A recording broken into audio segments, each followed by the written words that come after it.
data yang kami himpun per 12.00 pada tanggal hari ini, spesimen yang sudah kita periksa secara akumulatif sebanyak 239.740 spesimen. Dari data ini, konfirmasi COVID-19 yang positif naik sebanyak 949 orang, sehingga totalnya menjadi 21.745 orang. Sembuh meningkat 192 orang sehingga menjadi 5.249 orang. Meninggal 25 orang sehingga menjadi 1.351 orang. Sudah 399 kabupaten kota yang terdampak di 34 provinsi. Pemantauan yang kita laksanakan terhadap ODP sampai saat ini masih ada 49.958 sedang dalam proses pemantauan, sedangkan yang diawasi dari pasien sampai saat ini sebanyak 11.495 orang. Saudara-saudara, gambaran inilah yang kemudian kita dapatkan bahwa penularan masih saja terus terjadi. Oleh karena itu, pesan pemerintah, pesan tentang COVID, ikuti dengan baik. Cukup banyak portal berita, cukup banyak aplikasi yang bisa diunduh, bisa dilihat, bisa dibaca. Bahkan pemberitaan yang terus-menerus dilaksanakan oleh berbagai media, termasuk TVRI dan RRI. Oleh karena itu, ini yang harus kita ikuti. Mari mulai sekarang kita budayakan normal yang baru. Cuci tangan, sesering mungkin menggunakan sabun. Tidak keluar rumah kalau tidak perlu. Kalaupun terpaksa, gunakan masker. Hindari kerumunan, hindari berdesak-desakan. Diatur dengan baik semua kegiatan kita. Sudah barang tentu, pola hidup bersih dan sehat. Kecukupan asupan gizi yang tepat, istirahat dan aktivitas yang cukup. Saudara-saudara, mari kita kuatkan kembali komitmen kita untuk melindungi kita supaya tidak sakit. Komitmen kita untuk melindungi keluarga kita sebagai basis masyarakat agar tidak sakit. Ini sumbangsih yang bisa kita lakukan secara terus-menerus untuk negara kita dalam menghadapi COVID-19. Kita bisa. Pasti kita bisa. Terima kasih, selamat sore. Assalamualaikum warahmatullahi wabarakatuh. Di sini saya akan menjelaskan mengenai hubungan antara patologi sosial dengan virus yang tengah hangat diperbincangkan di seluruh dunia, yaitu COVID-19. Saat pandemi ini, Indonesia telah memberlangsungkan lockdown atau pembatasan interaksi antara manusia selama kurang lebih 2 bulan.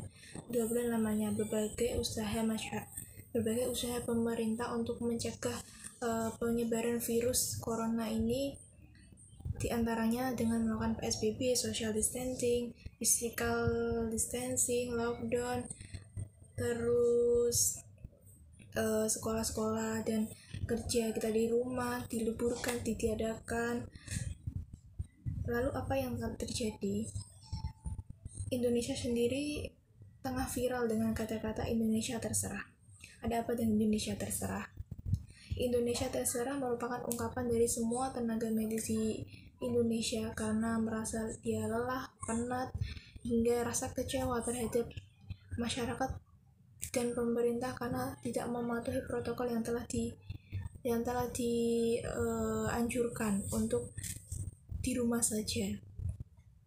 Akibatnya, jumlah terpapar virus corona setiap harinya mengalami peningkatan yang cukup drastis karena dirasa pencegahannya sudah masif. Tidak ada partisipasi warga atau masyarakat untuk melakukan pembatasan interaksi antara manusia. Pemberlakuan lockdown dan social distancing sendiri mengalami kesalahpahaman terhadap masyarakat, yaitu tentang pengertiannya, di mana Organisasi Kesehatan Dunia atau WHO telah mengubah resmi social distancing menjadi physical distancing. Hal ini dimaksudkan agar interaksi antara masyarakat tetap berlangsung walaupun berjauhan fisik. Tentu hal ini lebih baik mengingat dan konsep social distancing telah membatasi interaksi masyarakat. Dalam penerapan physical distancing, masyarakat diminta agar tetap menjalin interaksi sosial dengan cara yang lain. Contohnya saja, tidak bersalaman, tidak berjabat tangan, dan melakukan salaman dengan seperti ini. Permasalahan penyebaran virus COVID-19 tidak hanya terkait masalah kesehatan, lebih dari itu. COVID juga merupakan masalah sosial atau yang bisa disebut dengan patologi sosial. Solusi yang dapat diambil pemerintah yaitu dengan melambatkan penyebaran virus corona, yaitu dengan meniadakan kegiatan belajar mengajar di sekolah, bekerja di rumah, beribadah di rumah, dan tidak memberlakukan interaksi dekat dengan satu manusia dengan manusia yang lain. Patologi sosial memposisikan masyarakat layaknya organisasi hidup, sehingga bila salah satu bagian dari organisme hidup tersebut sakit, maka kemungkinan besar akan terjadi pula penyakit pada organ lainnya. Jadi saling berkesinambungan.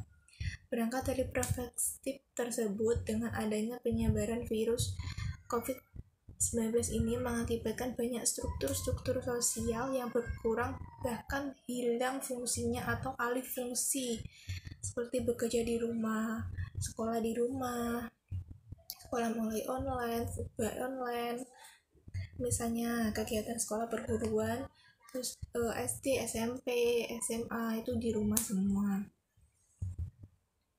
Pemberlakukan PSBB yaitu pembatasan sosial berskala besar merupakan salah satu jenis penyelenggaraan karantina kesehatan di wilayah selain di karantina di rumah, dibuat dengan tujuan untuk mencegah meluasnya penyebaran virus.